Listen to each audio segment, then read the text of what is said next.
Hey folks, how's everybody doing out there? I'm doing wonderful here. Coming to you from the Philippines right now. I think it's doing a little raining out there.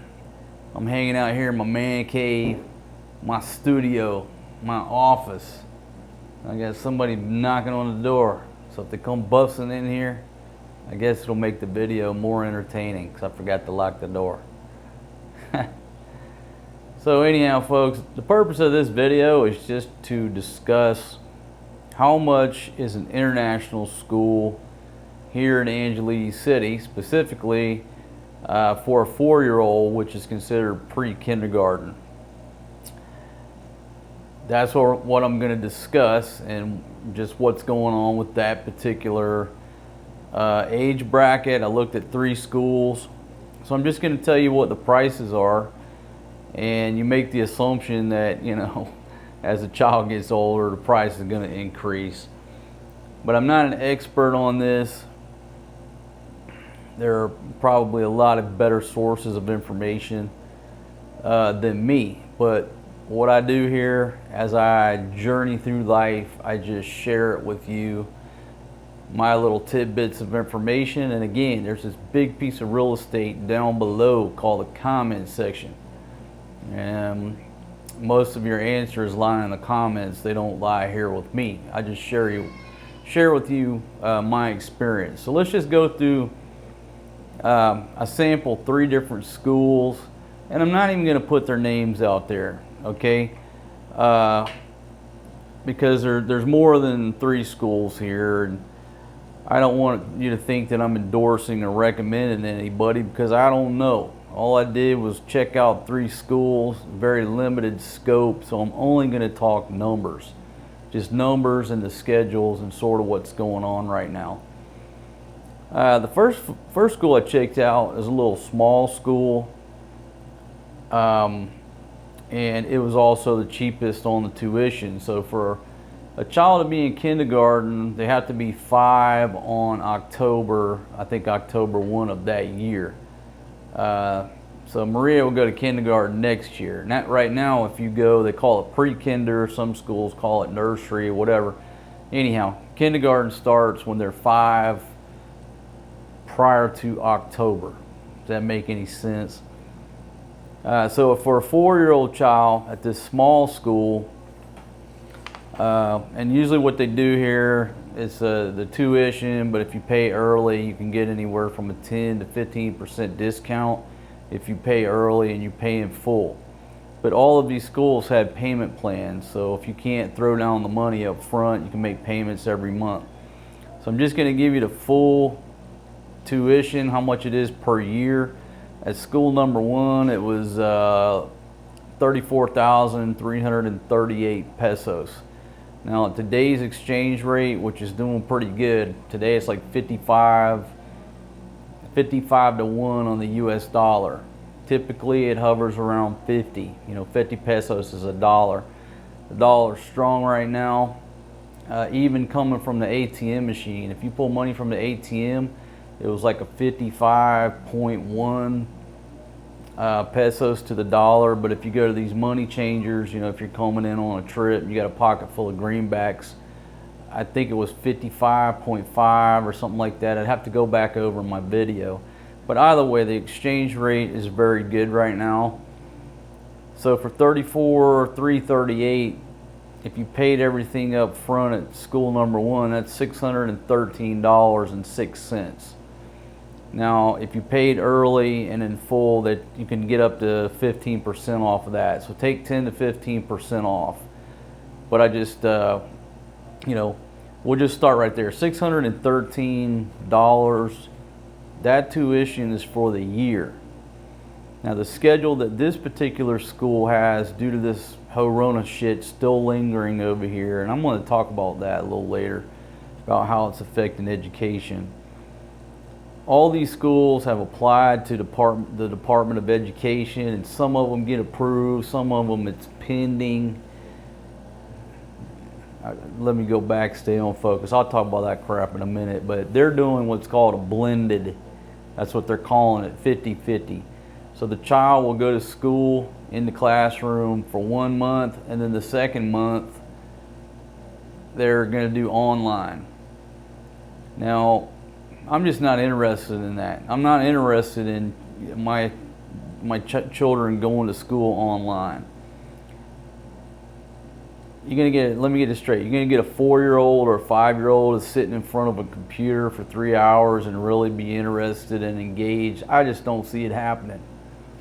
And I'll talk about my experience. That's another thing I'll talk about. Just put that on the list, because back when I was going to college, at the end there, I did take some of my classes went online. I can't remember a damn thing from those classes. Anyhow, we'll talk about that in a minute. So their program is the 50-50 blended, because they still don't have approval from Department of Education to go full-time face-to-face classes. And I believe, I didn't write that down. They either go 4 or 5 days a week at this school, but it's 3 hours. And this school here didn't have a school bus option. Okay, so that's the cheaper end of the scale. Let's go to the middle of the road scale, where the normal tuition at this other school, and it's a larger size school, it's a larger campus, they have a lot more programs, and this one is 61,136 pesos, which is roughly $1,091.50 in US dollars. Now, if you pay up front and you pay in full, you get a 10% off. That's $1,011.48. So just say a cool grand if you pay up front at school number 2. $1,000, folks, for the tuition for the whole year. This particular school, the children go 5 days a week for 3 hours a day. And they actually have a morning program. They go like from 7:30 to 10:30. And she said if your daughter or son, is not an early riser, they have a program, an afternoon class. It starts at 12:30. So they got a little bit more options there. And again, that's for the preschool, the pre-kinder, whatever you want to call it. They do have a bus option at this school, and there's no public buses around here. When you go out, you don't see yellow buses going up and down the road everywhere. If you do, it's at a private school. $4,500 a month, which is roughly $80.34. Now, in normal times, that's $90, but again, the dollar is doing very well against the peso right now. So for $80 a month, the bus will come right to your doorstep, pick up your child, take them to school, and then bring them back right to your doorstep. They don't have to go out and wait at a bus stop or anything like that. And again, they're going 5 days a week for 3 hours a day at this particular school. So school number 3, the most expensive of the schools, I'd say it's, I guess, the biggest school, the bigger campus, but 121,300 pesos. Now we're getting on up there. 2,165 US dollars and 65 cents. And I'm not sure how they work the discounts if you paid early. That's just what I pulled off. Their curriculum, they go 4 days a week for 3 hours a day. Okay, full time. It's not this online stuff. And let's see. So did I talk about their bus? Their bus is 3,600 pesos, which is $64.27. Now, obviously, depending on where you live in proximity to the schools, how much they're going to charge you. But just factor anywhere from 3,500 to 4,500. Anywhere from say $65 to $90, somewhere in there. Anywhere here, close by in Angeles City. That's a pretty good deal. you know, if you enjoy, well, I would enjoy taking my children to school, and I will a lot, but for that amount of money, it's worth paying the bus.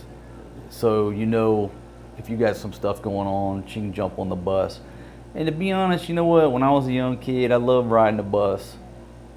So it's almost like if I get up and I take her every day, I'm sort of robbing her of that experience of riding the bus and, you know, looking out the window, chatting with her friends, and, you know, I don't know what kids do these days. I don't know if they still sing cheers to the bus driver and all that good stuff, you know, like we used to do back in the day.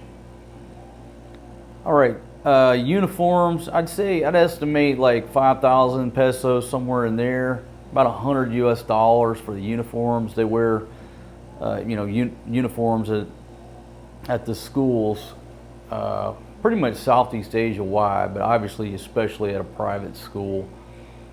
And, you know, basically 3 regular uniforms. The one school does PE once a week, so she's got to have a gym suit. And then they have one formal uniform that they wear on Mondays. So, you know, a little bit of structure there.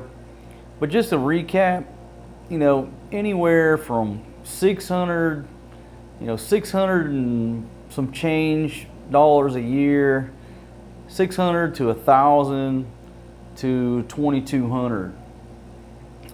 And that's the yearly tuition all in except for the bus. Now, obviously, you're going to have, you know, all the stuff that goes along with your children. Your child being in school, like the one school said, hey, every day you're going to have to send snacks and stuff because the canteen at the school is shut down and they got to get a special approval to get that thing open, yada, yada, yada. But there you go. There's your nice round numbers. If you're thinking about moving to Angeles City, or you got kids, or you want to put your girlfriend's kids in school, there's 3 different price ranges. You know, just say 600, 1,000, 2,200, which way you want to roll. But I think the bus is a really good deal. You know, especially if you're not here and your kid is, you know, and your wife's here by herself, or maybe just her and her mom. That takes a lot of stress off of her, getting the kid to school every day, just having that bus pull up. Yeah, and some of them are just vans, and some of them are like the smaller buses. They're not the big, long school buses you're used to back in the West. Okay, so that's the basics of it. Now, folks, we just had a change of administration. We have a new president here. And anytime you're a foreigner living in another country, it's very prudent that you don't discuss local politics. Because even though the politics in that country affect you, you don't have any rights. You don't got the right to vote. You damn sure don't want to be caught at the wrong protest. It's just not what you do as a foreigner. It's not your role. And so if you live as an expat, and I'm going to do a video on this, you know, how to navigate local politics while living as an expat. You know, so you don't just cause yourself unnecessary drama by trying to get involved in things that's not your business, right? But I will say, you know, statement of fact, we have a new administration here in the Philippines. The vice president, as I understand it, Vice President Duterte, who was the former president's daughter, is the head of the Department of Education now. And the way I understand it, she's trying to get everything back to face-to-face by November. Now, you know, my personal opinion, I don't see why it can't go on right now. You know, school starting in August, just get everything back to normal. But you know what? It's not my decision to make. That's just my personal opinion. But that's what's going on here. So when you check in with a school, you know, just realize some of these are still trying to get full approval from the Department of Education. Realize that from what I read in open source reporting, she's put the target date of November, and I could be totally wrong, but that's what I read. You know, hell, half the stuff you read on the internet ain't right, even if it comes from the news. We know that, right? But that's where we're at. The class sizes, like before, like the one school said they had 15 to 18 students, but now Department of Education is limiting them to say 12 or 14. So the class sizes, if you're wondering about that, they're going to be small.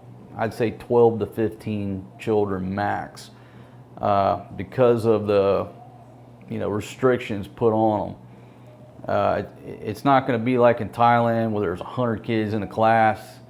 And I don't know what restrictions they're putting on public schools. I have no idea. But if you're wondering about, hey, how many kids are in the class, they have a cap, and it's part of the restrictions. So it's going to be a small class. Typically, they have a teacher and a teacher's assistant in the class. That's typically what they do. And beyond that, folks, I mean, I know a lot by being here and being around schools and out in the province, and her family and her brothers and stuff. But I'll just restrict this video to just what I know in my past few weeks of recent research here in Angeles City. Okay, but when we talk about where do expats live and why, I think if I remember, yeah, I did mention it in that video. I did. One of the things is access to international schools, to private schools. If you're living way out in the province or way out on a small island and it's just you and you're Filipina, well, you're not concerned with this. But if you end up having a child, or your Filipina already has children, well, hey buddy, come on in here with Papa, son. Come on in, man. Of course, G came to see me. He just smiled and closed the door. Anyhow, at some point, if you have a child, these are things that you're going to think about on down the road. And if you're way back in the province somewhere, guess what? There ain't no international schools. Because international schools cost money, so they're typically around the bigger metro areas where there's a lot of foreigners. That's just the way it is. So that's just something you got to think about. If you're thinking about settling and building a big house in the wife's village, having a bunch of children, well, if there's no international school within 50 miles of there, your children are going to the public school. And I'm not saying that's good or bad. It's just a statement of fact.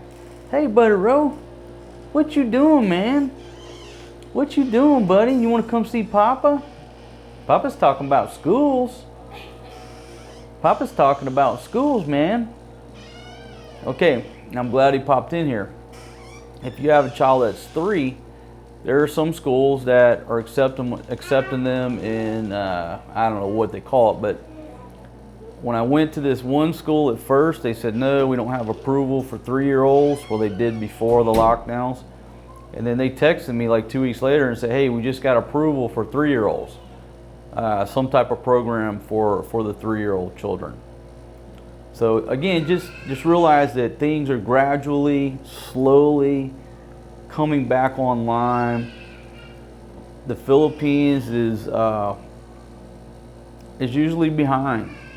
It's usually behind, slower to make changes. If this is your country of choice, you just have to have patience. Where Thailand is already wide open, come one, come all. The Philippines is not. They'll be the last ones to change and the last ones to fully open up. That's the Philippines. You got 2 choices, either love it or get the hell out. There's no in between, especially if you're a foreigner. So anyhow, there's a tidbit. I know this only applies to a slim portion of you.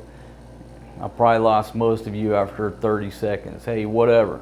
Every video I put out there, it's not for everybody. Just wait for the next one. Because this is important to a select few of you guys and gals, and I just figured I would share it, okay?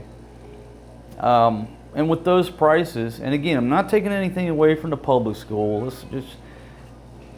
Let's just say that the tuition is so affordable. Why not? You know, why not put them in an international school, a private school, with those prices? You know, if you're in the West or you're in the Middle East or you're on an oil rig somewhere and you got kids here, you know, $1,000 a year, it's a no-brainer. Just put them over there. You know, all the curriculum, according to the folks, is it's all in English, unless they're doing a specific like cultural class about, you know, something local. That's the topic. Then they'll teach Tagalog. But according to them, you know, basically 100% it's all in English. They're teaching in English, they're writing in English, reading in English. And a lot of the schools I've been to around this country, when I've been there, they're speaking Tagalog. Now they're supposed to be, I think, speaking English, and the materials, a lot of it is in English. Maybe all of it's supposed to be, I don't know. But you know, when I've been around any of the schools, they're in there teaching, they're talking Tagalog. And I don't want to get nobody in trouble, right? But that's reality. So anyhow, international school. You want to send your kid, there's 3 price ranges. And if you're really serious about some of the details and down into the weeds, send me an email. But I just didn't want to open up a big old can of worms. The purpose was just to talk, hey, basics, schedules, how much money. And I think probably those of us and those of you who don't think about putting your child in an international school, you just don't really realize how cheap it is. You know what I mean? Come on, $1,000 a year. Wow, that's amazing. I had no idea how much schools are in America now, private school. I mean, what is it, $50,000 a year? I have no idea. So, but I know $1,000 a year for tuition is a bargain. So there you go, folks. And again, let me talk about this online learning crap. You know, back in the day when they first started doing this, I'm talking back, you know, not when the internet first started, but back when doing stuff online like first started getting, you know, coming into the colleges and stuff. What was that one, like there was that one college, I think in Arizona, whatever, I guess it's still around, started doing all this online stuff. You could get an online degree, you know, then everybody was just paying people to do their work and stuff. I can't even remember what it is. But then I was going to school and, you know, going to classes, had a great time. I remember so many funny moments in the class, a lot of what was taught, my projects, and I was going to school in my, 30s? I went to school in various age brackets in my life, but the last time I was going to college was in my 30s, so me and my buddy were the oldest 2 in the class. We were like grandpas in there. But we enjoyed it. We looked forward to going to class. And then they changed over to online. Number one, I don't remember anything about that other than the fact that I hated it. I hated the fact I had to open my damn laptop and deal with that crap. And I did most of the work, but sometimes my girlfriend, who had a master's degree, I just tell her to do it. She would do it. It was just a nuisance. I didn't learn anything from those online classes. Nothing. 0. Don't remember nothing other than the fact I was pissed off I had to do it. And it was just a waste of time. That's my opinion. I'm old school. I'm old school. If you want to learn something, take your ass to a classroom where you can talk to an instructor. You can interact with your fellow students. You got a damn library. I mean, obviously, you got a library in your phone. I got it. I'm not that behind the times. But it's a setting, it's the atmosphere of a learning institution versus sitting in your living room in front of a TV show and just kind of glancing down every now and then and trying to answer something. So I'm not interested at all in this online crap for children, especially for young kids. I mean, I understand them. They can't get approval. They got to trying to do what they got to do. It's not their fault. It's the government's fault. But I'm not interested. My 4-year-old going to sit in front of a computer for 3 hours and actually learn something? No. You play a Barbie movie, okay, yeah, maybe she'll sit there for, well, she won't sit there that long even for any of that stuff. Just don't have the attention span. There you go. That's my 2 cents and my talk about sending your child to an international school here in Angeles City. If your child is in school or you've had one, leave some info down in the comments and let everybody know what your experience is with some of these schools around here. Folks, if you're not a subscriber on my channel, bottom right hand corner of your screen, somewhere right down there, if you'll hit that Overstay Road sign, get on board my train, I certainly appreciate it. I'd like to say thank you to all 40,600 plus subscribers. Just ticked over to 40,600. Wow. I certainly appreciate it, my friends. I really do. For many years, I did what I call staring at zeros. You know, you post stuff, you got 0 views, 0 likes, 0 comments, and 0 money. This game for most people is not a sprint, it's a marathon. It's like any type of business. You're not gonna make money or get anywhere from the day you open the doors. Most people just quit or stop posting videos or give up. But I remember those days when I stared at zeros, and so now when I open that up and it says 40,600, I'm gonna tell you right now, I'm appreciative. And I'm not staring at zeros no more, but it's thanks to you, the viewer, and by you watching my videos, listening to my boys, clicking those affiliate links down there, buying yourself something. Super chat, super thanks, PayPal, man, everything that goes with this game, it's because of you, the viewer, and I certainly appreciate it. And because of you, you allow me to live this life and basically spend all my time with my children. And I certainly appreciate it. Just want to say thanks. I'll see y'all on the next one. I want y'all have a good night and peace out, my friends. I'm gonna go outside and smoke me a cigar, and go in there with the old lady and try to pry the remote from her because she's been watching some show about some chick who's a zombie, and she helps out her medical examiner friend and a detective solve these homicides of these guys to get brought into the morgue. I don't know what it is, but she's addicted to that show now. She went from love shows to this zombie stuff. And so now when I go in there at night and just try to watch one of my camera reviews on the big screen, it's like pulling teeth getting that remote from this woman. She's severely disrupting my chilling at night. So anyhow, I'm out of here, folks. I'll see y'all on the next one. Peace out.